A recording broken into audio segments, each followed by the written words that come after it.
Where's the dancing? There it is. It was almost not on time there.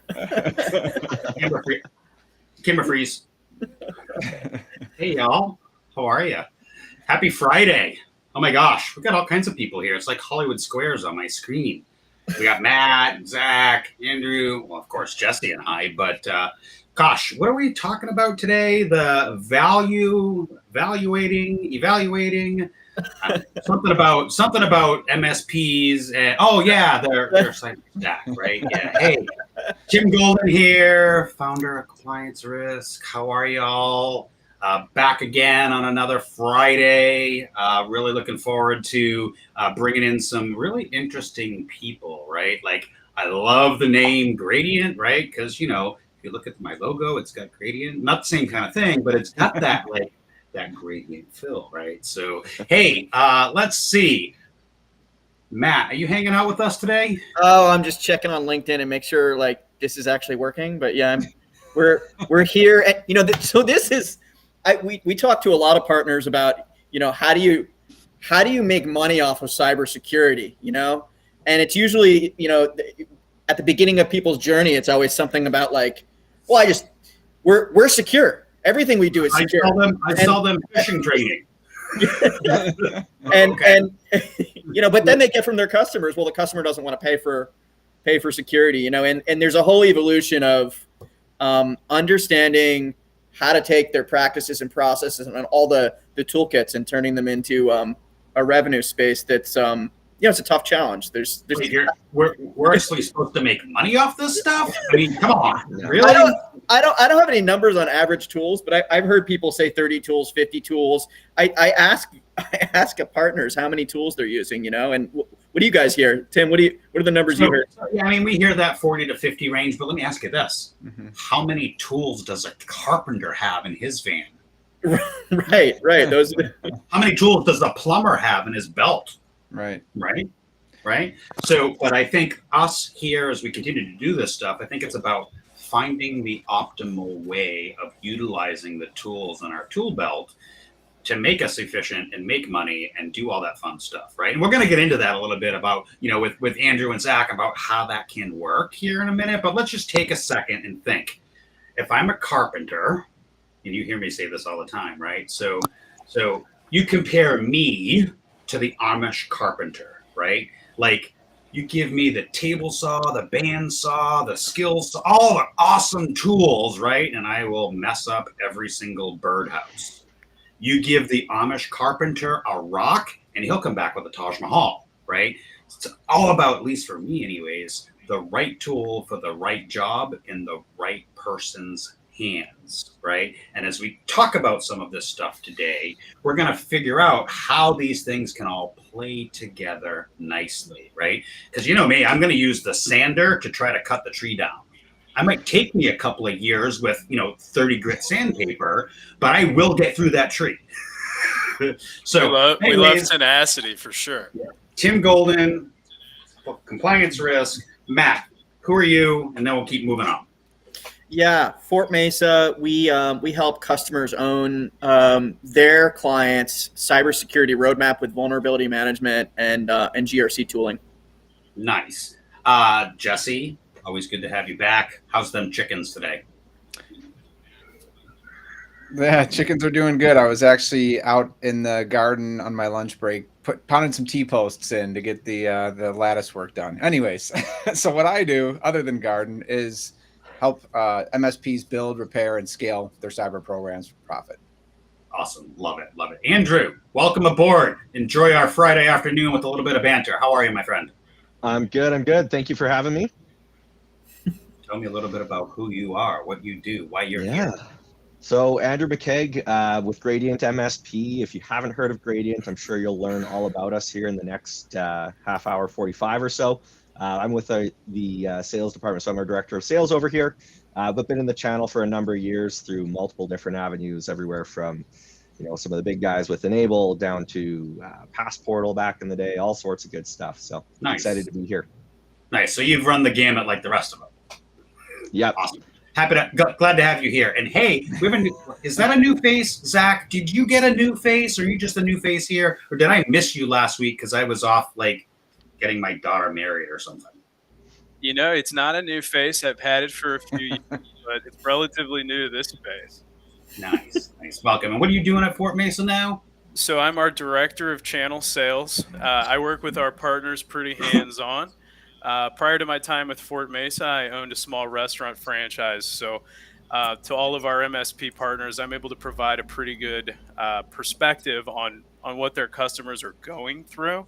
And what their level of understanding is with the values of their toolkit that they're able to provide. So I work pretty hand in hand with our MSP partners to really drive home something that's going to work for everybody. And it's been a good time so far. So you can be our go-to recommendation for great food and great apps and probably some good beers on tap, right? Since you have that restaurant background, or Absolutely. I can probably also help you understand how to connect with people who maybe don't have a technical background or maybe struggle with learning and development. So What? So Zach, you were. Go ahead, I'm Matt. going to keep interrupting because you know that's what I do. So if I get this right, Zach, Sure, you're going to please. help us MSPs. You're going to help us MSPs develop a recipe that we can then bring forward and put it on the menu for MSPs. How's that for Thank you very much. I'll be here all day. It's a little bit on the nose, Tim.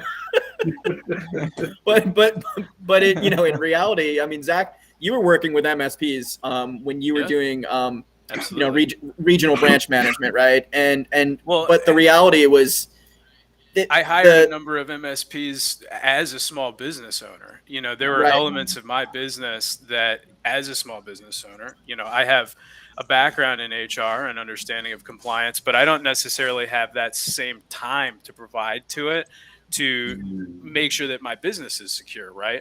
My specialty is in people development. My specialty is in operations. My specialty is in team building, right? So those are the things that I applied my my attention to build successful businesses, which is very important to do at all levels of business, whether it's an MSP or a small business. It's important to know. Well, you know, Chef Ramsay always says it's about teamwork in the kitchen, right? And if not, then beep out of the kitchen, right? Communication. Awesome. Well, Zach, happy to have you here. Thanks so much for joining us. Again, what was that misspelled thing you were talking about? Oh, yeah, the valuation of point of diminishing returns. Good. So, hey, thanks everybody for showing up in chat. Keep posing your questions over there. We're going to try to answer them real time. And if I can't, you know, banter some way through an answer, maybe Jesse can actually have a real answer, or even better, I bet Andrew could. So, hey, let's just dive right into what it is that we're talking about today. Andrew, do you want to give us like your little, you know, elevator, you know, 2-minute pitch? Yeah. So for those who haven't heard of Gradient MSP before, Gradient was founded out of the space. So our founder, Colin Knox, some of you may have heard of him, had his own MSP, grew that to about $4 million. So not a terrible size in a short period there. And obviously, like everyone else, had problems that he faced. So founded his first business out of that called Passportal to deal with password security issues they were having. Passportal then was acquired by SolarWinds, now Enable, and after that, kind of went back to the drawing board, and you know, still having enough connections and a lot of friends in the space, went back to the same problem that he faced with integrations and billing, right? And typically speaking, when we're talking about having your tool stack, most MSPs are going to try and find things that play nice together, right? If you're a ConnectWise shop, you're going to try and stay a little bit in the ConnectWise environment, Kaseya, Datto, on and on. But sometimes you want to shop best in breed. You might have a specific vertical that a tool really fits that you work with, and maybe that doesn't play so nice, right? So we really did want to find a way to truly have that open ecosystem. And Gradient was originally founded as essentially an integration hub. Now, the lowest hanging fruit for us was the billing side of things, right? So how do we find a way to ensure that you are appropriately billing out what you're actually paying for from your vendors? Like Charles mentioned earlier, there is a point of diminishing returns in the number of tools that you can actually keep track of. That has never been truer. Anyone who's been to a show, you are always going to find the newest, shiniest mousetrap, and typically people go home with it and they throw it at their techs and go, perfect, figure it out. And you're going to find some success with that, but ultimately, it's about taking those tools and not just providing a good service. But I'm pretty sure everyone here isn't a volunteer, and at some point, everyone wants to make some money and keep the doors open, and hopefully some profit on top of that. So that's really what Gradient tries to do. Is we help you to understand in a really simple fashion, what am I billing out of my PSA right now? What am I actually invoicing my clients for? What am I consuming from my vendors? Do these numbers match up? Am I paying a ton for shelfware? Am I underbilling my customers? Do I have someone that maybe I offered a proof of concept to 3 months ago and I forgot to bill them? And now we've all of a sudden been just offering this service for free. Not that that's ever happened to anyone, but if you've ever worked in an MSP, I'm sure there's a handful of people behind the camera right now doing one of these. So a number of things that we try to do to help bring some visibility and some clarity into that, while automating it as much as possible as well. So stay up here for a second. I'm going to ask like a couple of questions, right? What's with the swan behind you? First off, it's a flamingo. So if you head over over my birds, that's why we have Jesse. Jesse's our resident farmer. That's good. That's good. So if you head over to our website, or if you go into our actual customer portal, we do have a spokesbird. His name is Phil, the flamingo. So every business in the channel needs to have some degree of a mascot. A flamingo seemed to make sense for us. They're a flock bird. We're all about bringing everyone together. So it worked out really well. And Clippy was already taken. So we got to go with the next best thing. That's right? funny. We were talking about, anyway, go ahead, Matt. Yeah. I was just going to, I've been logging into Gradient over and over, and that bird on the login screen, it just like changes my mood. That's awesome because I'll relate this, right? Because I've been talking about having a mascot and so I went down the whole Zodiac thing, and then I went down the whole I would love to know your Zodiac. I went through all of these different things to try to figure out what would be my ideal for compliance risk? What would be my ideal mascot? And then it dawned on me, we are a dog family. We are a boxer dog family. We have had boxers for our entire lives. And I'm like, duh, why didn't I actually think of that to begin with? Because boxers, their traits really align with what we're doing, right? They're respective, they're follow commands really well, they're guard dog, all of these things. I'm like, duh, okay, it's the boxer, right? So I love the fact that you have the flamingo. One more question. Where are you from? Because I'm picking up a little bit of an accent. Do you want me to tell you where I think you're from before you? I want you to for sure. I would love a guess. Yeah, go for it. I think you have some Canadian in you. I hear a little bit of that Canuck in there, right? So, and I can say that because my family's all from Canada, so I think I can relate to that. So, what do you think, eh? No doubt about it. Oh yeah, so we're right there, my friend. Right? So yeah, eh? I like that. Yeah, So no, I'm from Calgary out in Western Canada here. So nice. Yeah, I instantly picked that up. Hey, we're kin, right? So I'm on the other side, but anyway. So hey, Andrews, we're so glad to have you. We want to learn a little bit more about what the stuff Gradient is. You mentioned the whole idea of integrations and billing, and wow, there's a lot to unpack there. So why don't you just pull us up? Let's see what we have in here for first chat questions. Well, I got something to say about this one here, which we pulled up a second ago. What I tell my MSP partners, even if they could bill for 30 different tools, the customers don't necessarily want to see a 2-page SKU list, on every bill. And so, as MSPs move towards bundling around the value they're delivering, and the tool sets are a key part of that. I think that the taking the tools and creating keystones, right, in your tool suite, right? If you're pulling out that pipe wrench, right, you're probably plumbing at the moment, right? And And I think that these tools come in packages. And I think if an MSP can track which tools are in which clients, some of those tools are keystones in their bundles, in their service offerings, and they can be bundled together. When you know that they have this tool, okay, there's probably these 4 other tools that are coming into play, and they can all be part of the bundle. So bundle compliance risk and Fort Mesa and Gradient. Yeah, I would love that. I would love to ask you a question related to the experience of our MSPs and their clients. So when you're dealing with your clients, what would you say the largest mistake is in terms of like most often, right? Because you help them provide that billing solution. What are you seeing be the most consistent error, right? Because I'm sure there's some low-hanging fruit that everybody is making the mistake on. I think the biggest thing, and this is obviously a big generalization because there's as many PSAs on the market as you could guess, but every one of them has a slightly different way of bundling, right? And it's very difficult to really dive deep and truly understand the billing part of your PSA because the reality is it's probably one of the least focused parts of that tool. You use it every single day, but you really only do the billing part once a month, right? So when you start to look at it, bundling is a very commonplace. I don't know a lot of MSPs that don't bundle anymore. Mm-hmm. And we can go down a whole rabbit hole on how to build bundles and what's the best way to do that. But I think the biggest pitfall for a lot of MSPs right now is not leveraging that tool as much as they can. When they build a bundle, and I will use the air quotes here, a lot of times people will just put together, gold support service, right?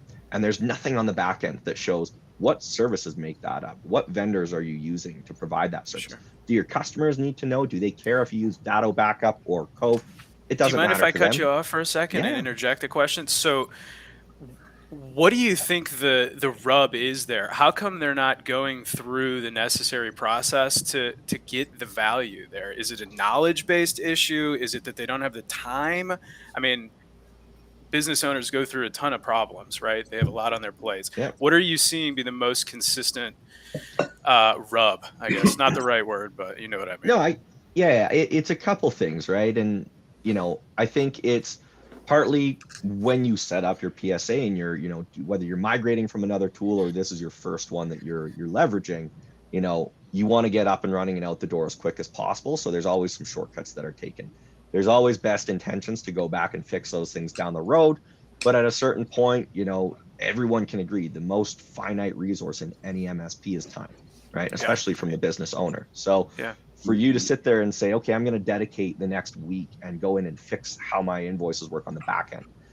It doesn't necessarily bring a ton of value up front when they start to think about it. But when you really want to break things down and you want to start to analyze your business and where am I going to grow the most, you need to know things like your cost of goods sold. You need to know a lot of different metrics around that can provide that unless you build it out properly on the back end, you're guessing at, right? Sure. So I'd like to.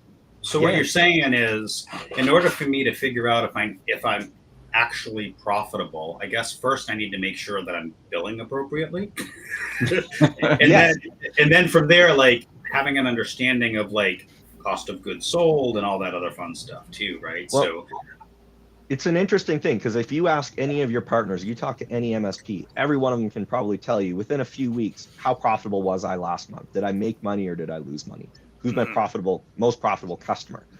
But do you think any of them have a good glimpse of what's my most profitable service? Sure, I bundle, but maybe I do backup. Maybe I do a security bundle. Maybe I do all these things. I have different tiers within that. Yeah. Which one actually makes me the most money? Because that's a huge metric that everyone should know that sometimes is very difficult to pull out of that data unless it's all built properly or you've got the right steps in place, right? Yeah. But when we talk about scale and let's bring it back to the whole idea of an actual cybersecurity stack. It's very easy to acquire way too many tools.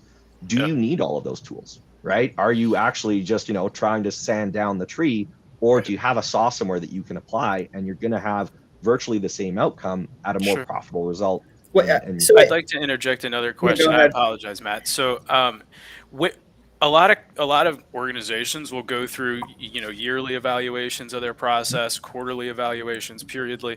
When should and what should the cadence be, if there should be a cadence, an organization be evaluating their tools, their proficiency with said tools, and whether or not they should be pursuing additional tools? I mean, that should be a living document for everyone, right? It's impossible to keep tabs on it every day, but if you're operating as efficiently as possible, and something like Gradient, the whole purpose of our tool is to help you to be able to do this. You're reconciling what you're being billed by your vendors and what you're billing out to every one of your customers on a monthly cadence, right? You don't want to have, again, shelfware. You don't want to end up underbilling customers, all that good stuff. But it's very easy to let that slip, because unless you have tools that all integrate together, then it's a very manual process. And you're literally sitting there. I like to call it the 2x6 method, because you've usually got two monitors, one with your PSA, one with your vendor portals, and then usually a 6-pack beside you where you hate life for about 8 hours, and you try and just make numbers match. And can you do it? Absolutely. But it's very prone to human error. It's not efficient. And, typically you're going to try and tackle the ones that you see as the biggest risk, right? And then some of the other ones may fall by the wayside. So going through and doing that on a monthly basis is the ideal way to do it. Can every business do it, or does every business do it? No. Is it something that's important? I would absolutely say so, because like you said, at that point, that's when you're going to start to uncover, do we really only have one customer who's leveraging this specific tool? And is it something that is necessary, or can we revisit, right? Do we have another tool that's maybe a considerably bigger profit center for us? And can we maybe look at some migrations across our stack? And as licenses come up for renewal, as contracts come up for renewal, how can we start to pivot things so that, hey, we can now go down this other path where we're providing the same service, getting the same outcome, or potentially a better outcome for people, but we're now also more profitable as a business. So like I don't want to say you're blowing my mind, because you kind of are, but here's the thing, right? So why is McDonald's so because they have bundles, right? They have packages, they have things, but why is the double cheeseburger always in one of those packages, right? Because they've recognized the fact that the double cheeseburger is probably the single cheapest thing to make. And I'm talking about not the double cheeseburger, the 2 individual cheeseburgers and the fry that goes with it. And why is that the most profitable for them? Is I have 2 kids. Each is going to get a burger, right? So when we think about and we apply this concept to our MSP, I'm going to look at my stack. I'm going to use Gradient to help me figure out, oh my gosh, security, vulnerability, awareness, training, some tool, whatever, something in my stack costs me 50 cents and I'm charging $1, but I have millions of people using it, right? And looking at that part of my stack with a tool like Gradient to help figure out that thing I need to push more of. Yeah. Is that how I'm understanding this? You're getting the business intelligence aspect of Gradient that not everyone starts to see right away, because at its core, Gradient's a very simple tool. Our synthesized billing module is a very simple, look, we integrate with your vendors, we integrate with your PSA. We populate your PSA agreement or contract data to show, for cybersecurity, for this particular service, I have this customer paying me for this many licenses. This is my vendor that I'm consuming that from. Do these numbers match? And it's really quick, easy, side by side. Hey, they added 3 licenses in the portal last month. Someone forgot to update the contract. Before we send that out, maybe let's bill them for the right number that we're paying for, right? So now you can one button, you can bulk approve. You want to update 500 contracts in 2 button clicks, you can do that, right? Instead of going through one by one. But the bigger piece to this is starting to really understand, hey, where is my business actually seeing success, right? And that's exactly right. When we start to dig in and we go, I'm pretty sure, because bundling is everyone uses bundling as a very broad term. And I like to say it's the same thing when someone asks, hey, do you guys have an integration? Maybe, but integration's, again, a very broad term. Do you want a billing integration, provisioning? How do you want this to actually work? So, when we talk about bundling, can you build a one-size-fits-all bundle that's a single line item on your invoice? Sure. It's very simple. Customers like it because it's easy to understand. The reason we don't list out all 200 services is no one wants to look at that, and people are going to start to pick these apart, right? Yeah, and we do that under our MSP too. You get one line item. And there's sort of categorically stuff in there, like, and more importantly, these are the, like, anything that isn't in this description is not covered, right? So that's a Brad Gross, legal, Pete, whatever. But in, like, we have one line item, but I want to know, is my policy governance making more money than my security awareness training? I don't know, right? So, well, are you leaving yourself open for potential displacement by another MSP? If you have a single line item, do they really know all the services that you're offering, right? You want to find that balance between, I want a simple invoice, but I want to show, because we all know the best problem or the worst problem as an MSP is if everything's working perfectly, you shouldn't hear from your customers all that often. But the inverse to that is if they're not hearing from you, how do they see the value that you're providing behind the scenes, right? Right, so right. And so, being able like, to list that out. When we do our invoicing, we'll have categories of stuff: backup, email filtering, training. Like, we'll have, like, here's the list of categories, not per line item price, but it's line item of categories of things, and then the price at the bottom. So they can quickly look and be like, oh, we're getting all of that stuff. And they know they're getting that value, that benefit, that stuff. But to tie it back into Gradient, for example, you're going to help me make sure that each of the things in that category that tie to a contract or tie to a tool is being billed appropriately. Yeah, well, that's exactly it. So I'm just, as you guys are talking, I'm recalling a situation that I hear about once a week, which is I'm talking to a partner, and the reason they're talking to us is they're reevaluating their business profitability and their business strategy because they were going one direction for a while, and maybe market forces have been pulling at them for a little while. And where they really get motivated is when, all of a sudden I'm in the red this month, right? And that may have been 12 months coming or 3 years coming, right?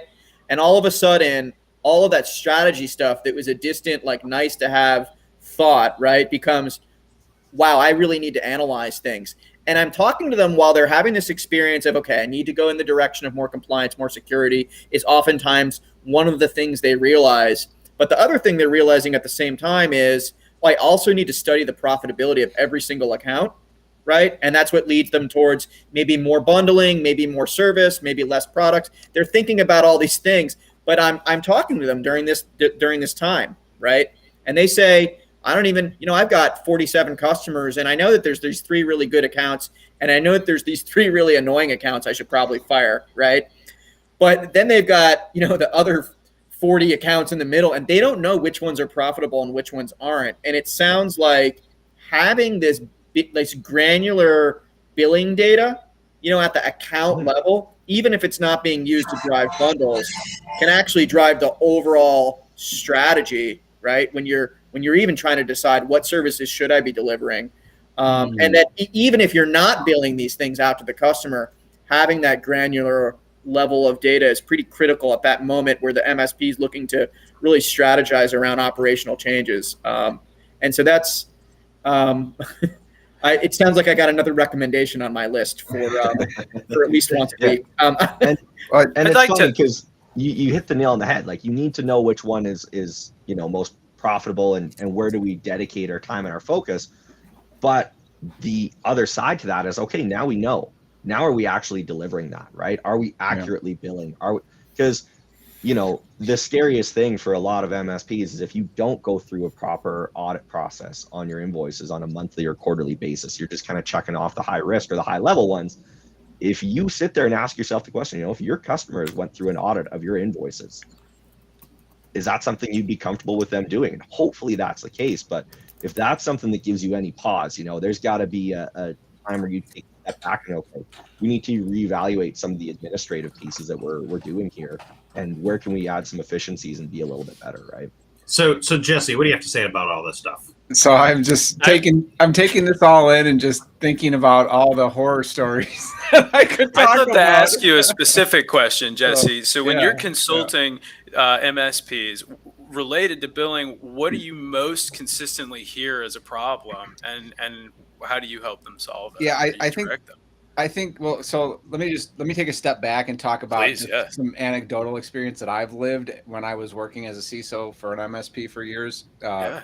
So I have one instance. We were doing, we started our security practice back in 2016 or 2015. So you talk about not security tools not being able to work with the PSA and not being able to work with the MSP ecosystem. That was almost every tool we were using at that point, right? So I literally had an admin at billing time who was doing the stare and compare, looking at the portal for the provider and literally manually typing in number counts on invoices, and it was an all day thing. And she was fantastic at it. I mean, she never missed, but that's a whole person's day that you're 8 hours a week that you're wasting. So there's efficiencies lost there. And then I think secondly, so what I see then, what I talk to my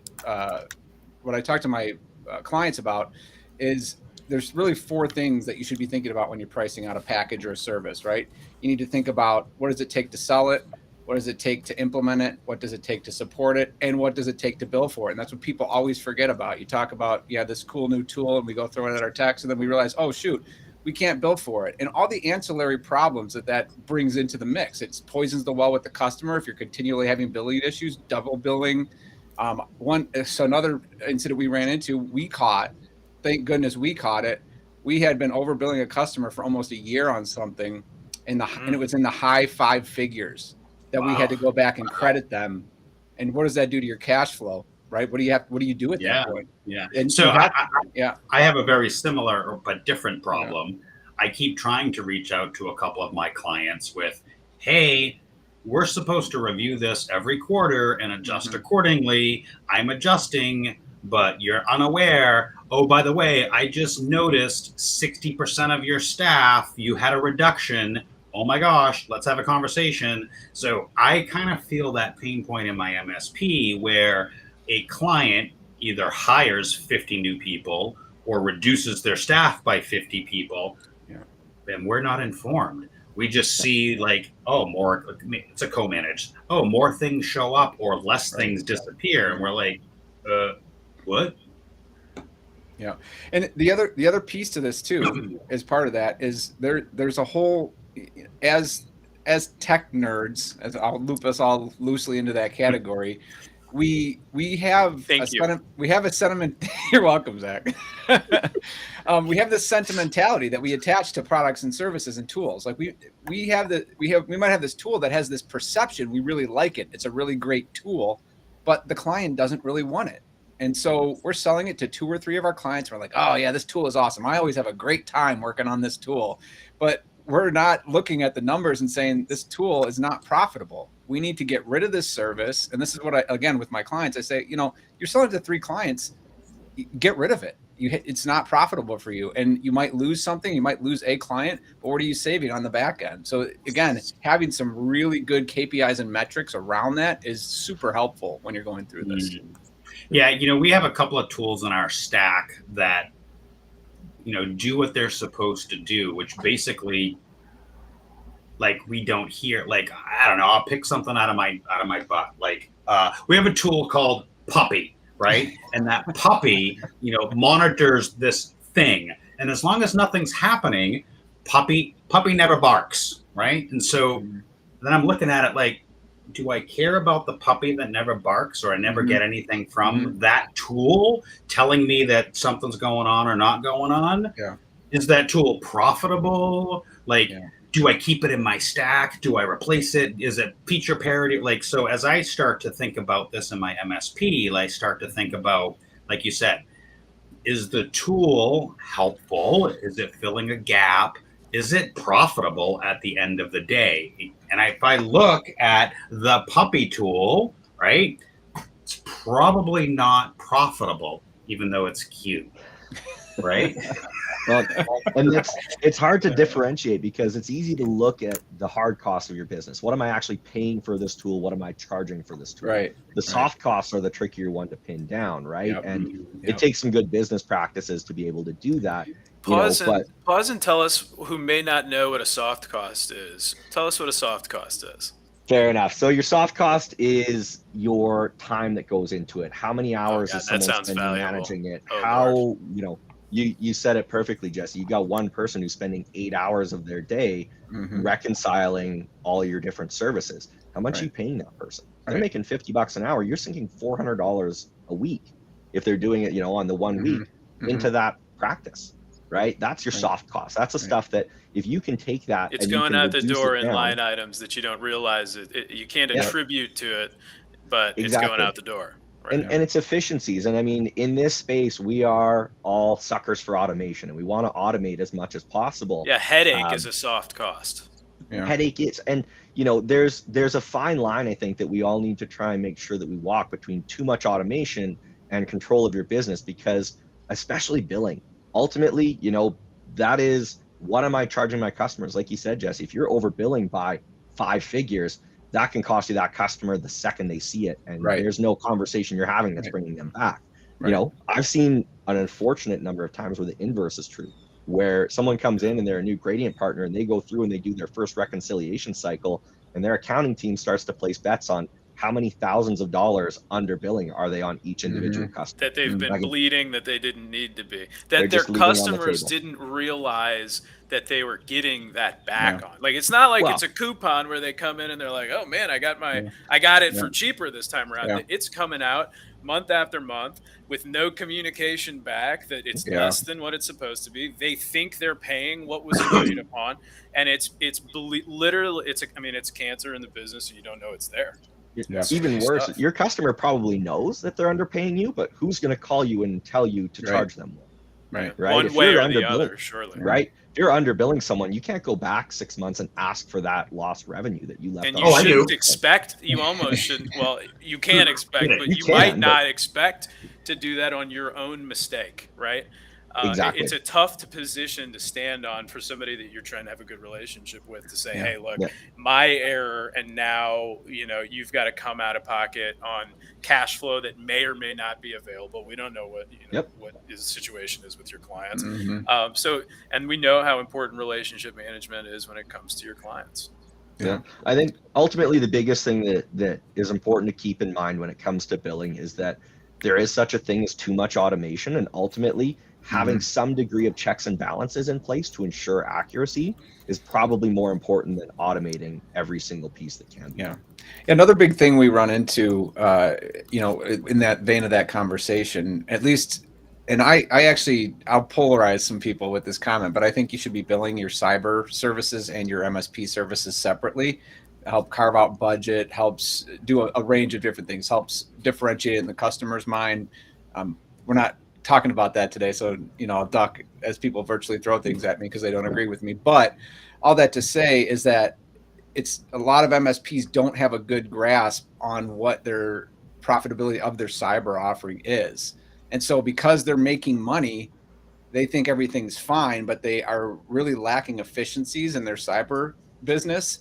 And they think it's fine because they're still making money. But if you start separating it and you actually look at that, all of a sudden you realize their cyber business is just kind of towing that line of being profitable one month, not profitable the next, and the IT and project business is carrying it a little bit. And how do you fix that if you don't know? You need to diagnose the problem. So once you've got the problem diagnosed, then you can go in and build the efficiencies and focus and do some of those things we were talking about, lift and shift different offerings, automate and fix those problems. But if you don't fix them, it's there beneath the surface for, like you said, 12 to 18 months, and all of a sudden you're in the red and we're scrambling to figure out why. So good stuff.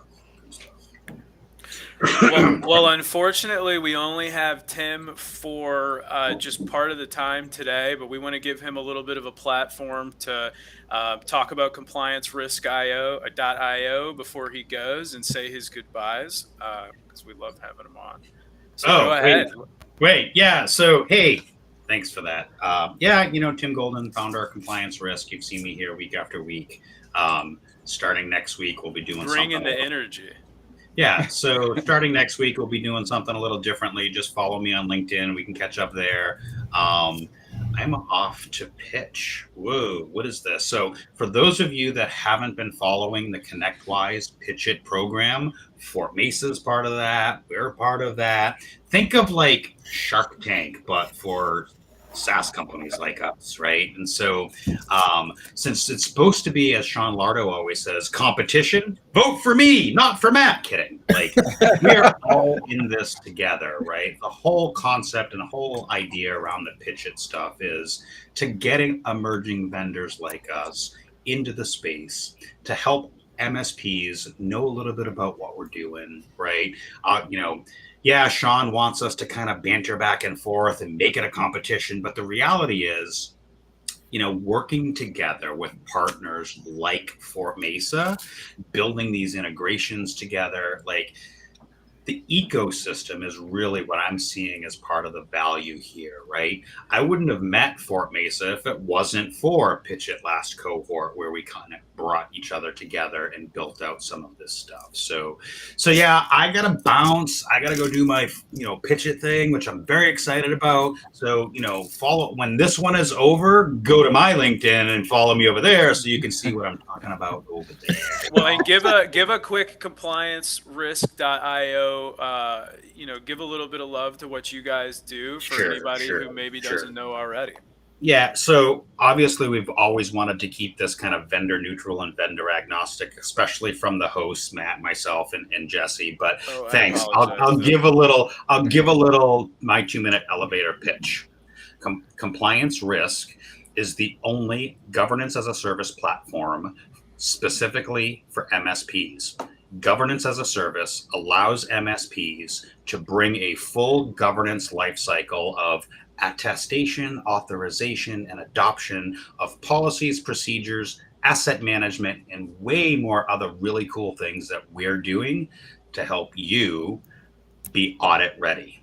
Compliance Risk keeps your risk in check by getting you compliance ready.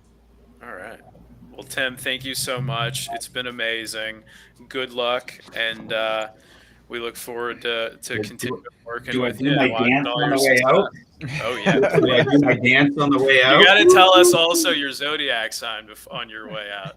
I don't know my zodiac sign. I'm born in July. My birthday's next week. So if my birthday is next week, I guess that makes me a Cancer. Great. Right? That's a good one. Is that the zodiac thing you're talking about? I don't know. Whatever. I don't follow that. Anyways. Tim Golden, Compliance Risk, and Vital Tech Services, our MSP. Like, follow, share, whatever, all that fun stuff. So, Matt, Thank you so much for having me. Jesse, we'll catch you on the flip side. Andrew, excited to see what's in store with Gradient, and Zach, thanks for keeping me on time and on track. Oh yeah, man, appreciate you. Thank you, sir. Thanks, Tim. Alrighty. Before we circle back here, sure. We got at least one off-topic question. Should we do a little Q&A? Yeah, sure. Let's take one. Yeah. All right. So we got Michael here. Thank you for your question, Michael. It's cut off a little bit, but I get this question at least once a week. Did you guys get this question at least once a week? Oh yeah. Maybe I'll give Jesse the first swipe on this. So the first part, biggest question is how are security services leveraging AI to keep track of the criminals? So there are some products, endpoint products specifically, that have been doing this for some time, but it wasn't the hot topic, so you didn't hear about it. AEP and next gen EDR tools have been doing processor level detection for ransomware. So that's one way that they can do it. They use AI to see the bytes and bits being written into the machine code at the processor level, and can detect if ransomware is being detonated on a computer and stop it. So that's one example of something that could use AI to detect criminals. And then how do you position your business to manage a lot of security product stacks, but rather focus on the threats? This is a great question. It's a balancing act. It's tough. I think it requires continuous management and monitoring on the product and ops side. So doing some of what I'll segue in here, doing some of what Gradient can offer to you to start seeing if your products are profitable, to start seeing what you're billing. But also that's one piece to the puzzle. I think the second piece is you have to have an ops program that actually reviews those things. So I think it's ops management and it's automation, a good blend of it there. Yeah, and I think I've got basically the same thoughts here, which is operations matter, people and process matters around this stuff. The AI thing, first of all, anyone that's sticking AI like in their byline for their like threat detection product right now, as far as I'm concerned, they're all snake oil. That said, okay, the other side of that coin is every good endpoint protection product right now is using AI in some way. And the absolute best ones, they don't make a thing of it. They don't talk about it. It's a piece of their value operation right next to signature-based definitions for finding IOCs and right next to people and process actual threat analysts. So it's one tool you have in your box. But I would say AI is, while it's largely made some automated tasks a little bit simpler and more accurate, basing any type of threat management around AI is we're not in that decade yet, and I don't know when we're going to be in that decade, but we're not there now. One thought on this as you were talking that popped up, we talk about operations. I think a pragmatic thing that I'd like to try, I haven't done this yet, but I think there's some legs on this, is now that Azure Playground, ChatGPT Playground, you can run it against your own data sets. I've had the thought, I would really like to see someone do this, and maybe there's some people doing this already smarter than me, that are, when a ticket gets closed, upload that into an Azure Blob data lake and start running ChatGPT against, and that helps some of your ops processes. So you can then go ask it questions. So instead of you having to go in and pull reports and look at reports, you can start asking questions like, hey, what are you seeing a lot of repetitive tickets on, ChatGPT? And that can start bubbling those things up to the surface for you to kind of shortcut looking at where there could be problems in your ops and managing tool stacks that are problematic. So I see that as one benefit of AI that we haven't taken advantage of yet. Let it do the data analysis for you. You know what you want the answer to, but then you don't have to spend the time sorting. Doing kind of the long tail stuff, right? Bringing interesting things to you to look at, so it shortens your cycles. I think that's where AI is really good. I want to tackle the second one too. I have a specific thought about it, if you don't mind me diving in. I'm sorry to cut you off, but I'm excited about it. And I want to cut it off just at the first part of the second one. How do you position your business to manage a lot of security product stacks? And I think, we always want to put the cart before the horse, and we want to have all the tools. And we alluded at the beginning of the webinar that a plumber has a lot of tools, and a carpenter is going to have a lot of tools. And I think that what makes the tool valuable isn't the tool itself, but it's the understanding and the knowledge that you have around the tool. To everybody's point in the beginning, if I've never used a hammer and then I need to use a hammer, while that one's simple and you might be able to figure it out, some people won't be able to figure out. And if you amass a spend, and if you amass a bunch of tools that don't ultimately either have value backing by knowledge, you're not really doing anything, right? You just have a lot of things. So if you want to start to be able to manage a lot of security products, you need to start with, well, what do I have on my plate right now? How good am I at it? And then where do I want to go from there? Right. And if you can answer those questions, now you have a roadmap for yourself. Well, and so my comment is really the next step of that, of where do you go, right? And the competency needs to come first. So I'm going to use our tool as an example. One of the things we do is vulnerability management, right? There's a lot of vulnerability management products out there, but the value is not that we're finding vulnerabilities on systems. The value is when you take that tool and you package it up into an SLA for your customer, right? And that makes you focused on threats. It makes you focused on risk. And then you tell your customer, look, I'm going to intervene, this much, right? You bought this much security and you're going to get it from me, right? Mm-hmm. And you use the tools to meet that risk-based SLA. And so, there's other tools, other value lines that an MSP needs to deliver. But I think the trick to focus on risks and threat rather than security products is to create human service levels around it, and to pair that up with the products. If all you're doing is lifting and shifting SKUs, you may as well be a VAR, right? A value-added reseller. When you say human, I'm going to butcher the verbatim here, but explain to people what you mean when you say human level, right? Because, and I'd like to talk about it a little bit after you explain it. Well, so I think Jesse could probably speak more to the economics than I can, but you don't make much by reselling other people's products, right? You make a little bit of money that way. Right.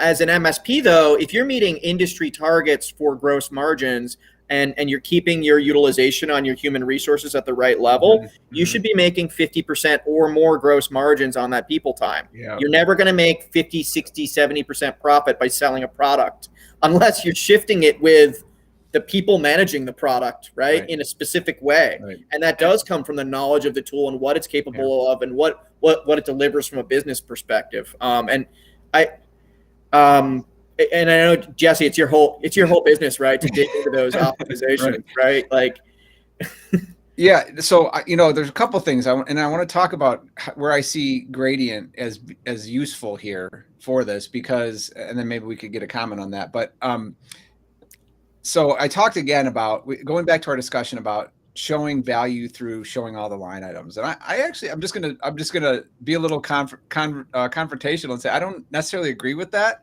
I think you should show services that you're doing, but I also think you should be charging enough so that when you need to change tools out, you aren't worried about a 20 or 30% price swing on a new tool because it's a better tool. And that's where Gradient can help you with that intelligence. So we're pricing in margins effectively for our package and for our bundle, so that, let's say Huntress, raises their prices.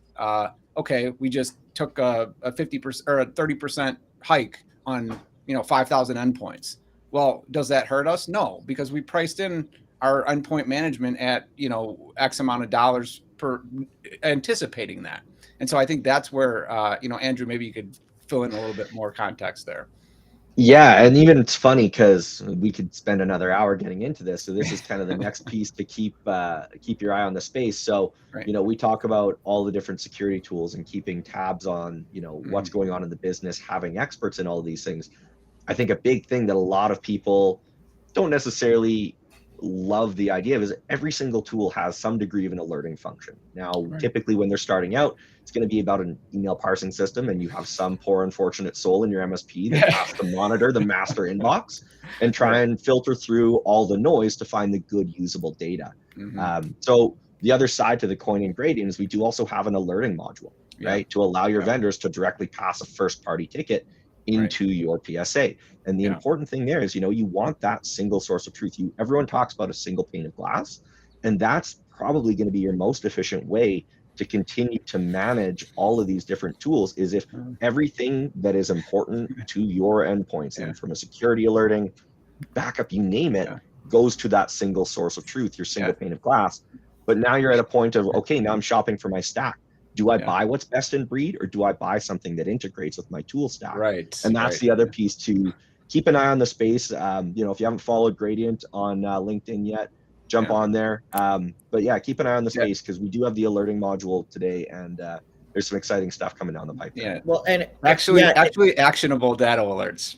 Well, and Jesse, you and I will have to talk offline about this, because so Fort Mesa, we didn't discuss it on this call and it hasn't been announced, but we've been building out our Gradient integration, and we're doing both the billing module and the alerts module. So I've had a chance to really understand the value, and that's what really, like, we were halfway through the process before I realized, wait, this is a bigger problem space for our partners than I thought it was. And of course, then I go and talk to them, and they inform me about all the things I didn't know about billing nightmares. But so I've been working through this. We're going to be launching our billing and alerts integration in mid-July, and there'll be an announcement forthcoming on that. But we're really excited to be able to offer this to our partners. And we've had the ability to send alerts to some PSAs in a tightly coupled fashion, and we've got email alerts with some others.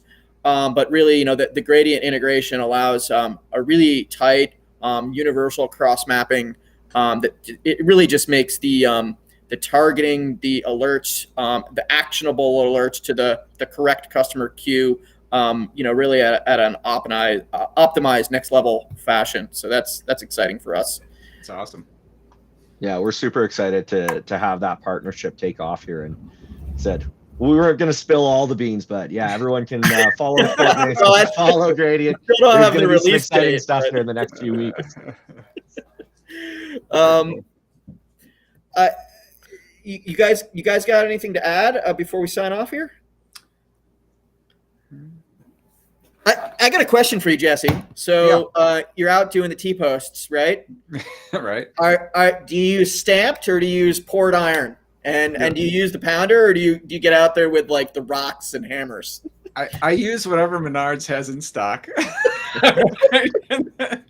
And it's funny. I actually made the comment to my wife. We were out there doing it. I go, this T-post, if I didn't have this pounder, if they hadn't invented this thing, I would be out here with sore hands and been through about 3 sliders right now. So we could look at the T-post pounder as the gradient of the of the garden.